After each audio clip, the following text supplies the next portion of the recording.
This was one of those days when everyone works hard, but you can't tell just by looking.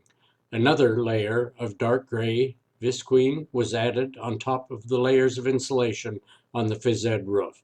Yellow and barn red plastic sheets are going on the art admin wing walls, presumably insulation. The school seems to be fitting together. The walls, windows, and stairs are appearing in the right places. The first photo by Stephanie shows the garage with footings plus a bank of top-story windows on the north wing. The second photo is of the boom pumper delivering concrete to the retaining wall below the car lanes. The third pic shows progress on the phys ed wing roof. It's turning from a light tan to a dark gray as different layers are added.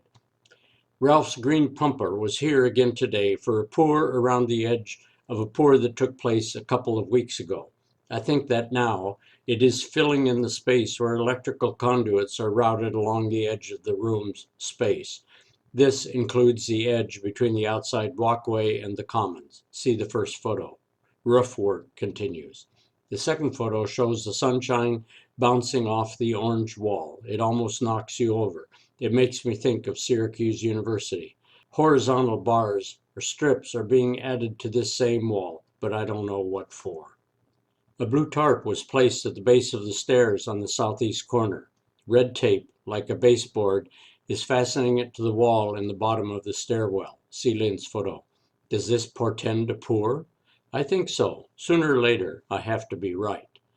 Work continues on digging out the locations for the garage footings. See Patty's photo.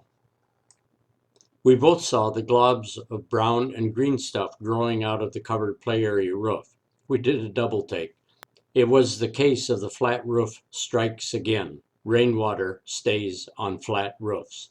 There is little inclination to go with gravity down a downspout. There was good inclination to stay in place and to reflect imagery off its surface. The glob was, in part, the GP insulation reflecting upside down. See the photo.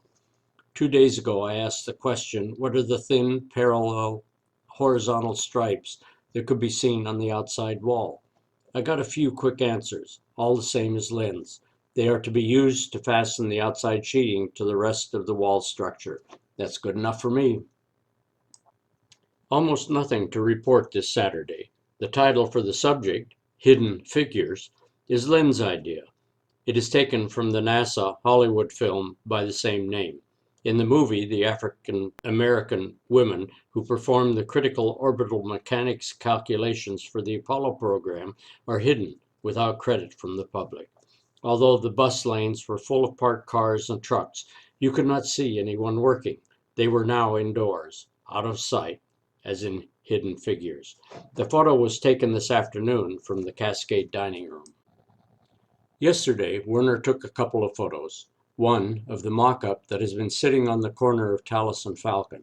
Among other things, it shows how the vertical metal siding will be fastened, typically to the outside walls. See the first photo. His other photo was of the big east wall. Behind the windows will be 16 general classrooms. On the fifth level will be rooms for band, orchestra, and the library. Today's jobs were a pour on the southeast corner under the stairway that has been dangling there for a few weeks, and a pour on the southwest corner, but really for the retaining wall that is in this area. The long and tall Imhoff crane was ready to do lots of lifting this morning. One of the jobs was to lift and hold in place, while being fastened, the railings for the outdoor walkway in the south end of the phys ed building. See the first picture. The second photo is an enlargement of the indicated portion of the first.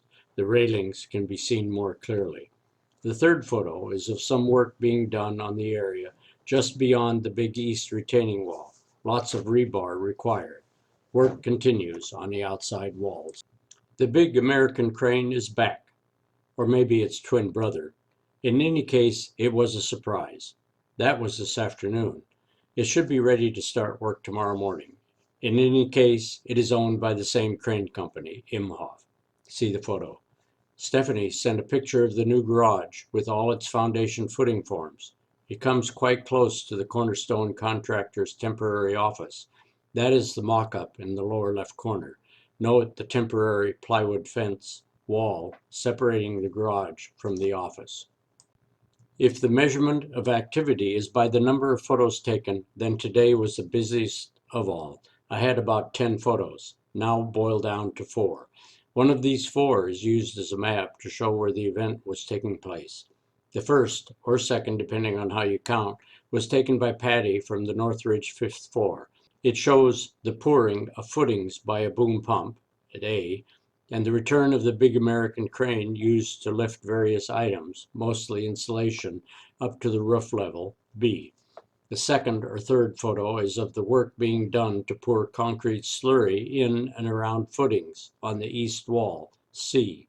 It also shows another boom pump being used to pour concrete around the vertical beams of the retaining wall, D.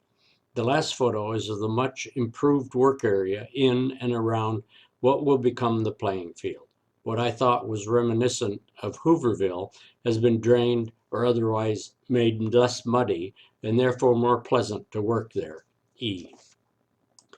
As is so often the case, not that much happens on Saturday. The most notable event today has to do with the windows outside the north-south hallway on the 5th level of the classroom wing. In the zoom-in mode, it looks like the worker is doing something to these 5, actually 6, windows. See the photo. Patty Fuqua saved the day. Nothing in the south end was worth a photo today. The most significant event was adding more gravel to the area with all the short containers. The Sunday rain had undone the good that was done with the added gravel Friday. Here is her email. Hi, Chuck. I walked down Tallis Drive and took some pictures of the north end. The first picture is of the mock-up and shows the outside finish of the building. Another picture is looking at the west side of the garage, showing the retaining wall. And the last one is the north end of the building, showing the supports for the siding.